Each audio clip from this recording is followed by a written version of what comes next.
Hey everyone, my name is Chris. Thanks for taking the time to watch the video today.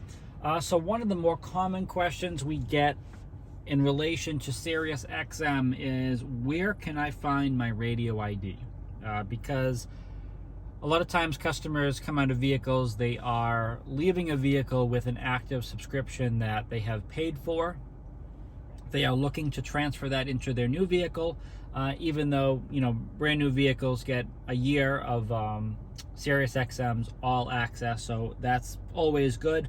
But it is important to understand, to know where your radio ID is in case you do choose to subscribe to their services after your initial trial is over. So I'm going to show you exactly how to do that today.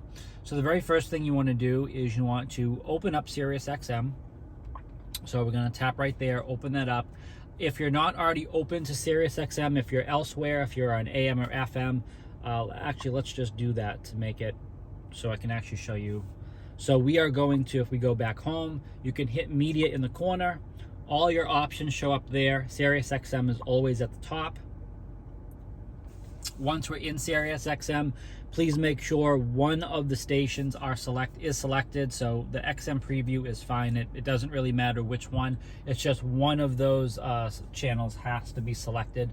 Now I am going to go under my iDrive controller, that little round dial to the right side of my shifter, and I am going to press the option button over to the right. That's right under the right under the controller.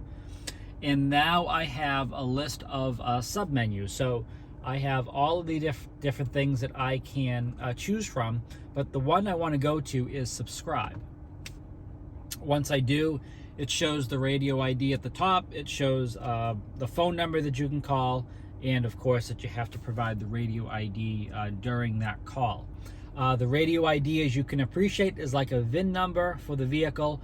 This radio ID is specific to the vehicle that I am in right now. Your radio ID will be different, but that is where you go again to do that. So again, just to recap, get into SiriusXM, make sure one of the channels there is selected. Under your iDrive controller, there is that option button. Please make sure you press that. We want to go down to where it says subscribe. We want to tap on subscribe, and your radio ID is going to show up right above the phone number. And that's it. That's the whole radio ID. That is what you need to provide them to do pretty much anything with your account. I'm sure, though, if you provide them with a phone number, email address, something like that, they can pull it up, anyway. But that is how you would get into your radio ID. You don't need to know your radio ID initially. If you purchase a new BMW, you have that year that's already free. We make sure that is already active when you pick up your vehicle. So there's really nothing you need to do in the first year. We just have to make sure that on your last vehicle that you're not still paying for that if you were paying for a subscription there. Aside from that, you're good to go, and hopefully this has been helpful. Please make sure you can subscribe so you always have up to date with our latest products and services. And as always, please stay healthy and safe out there.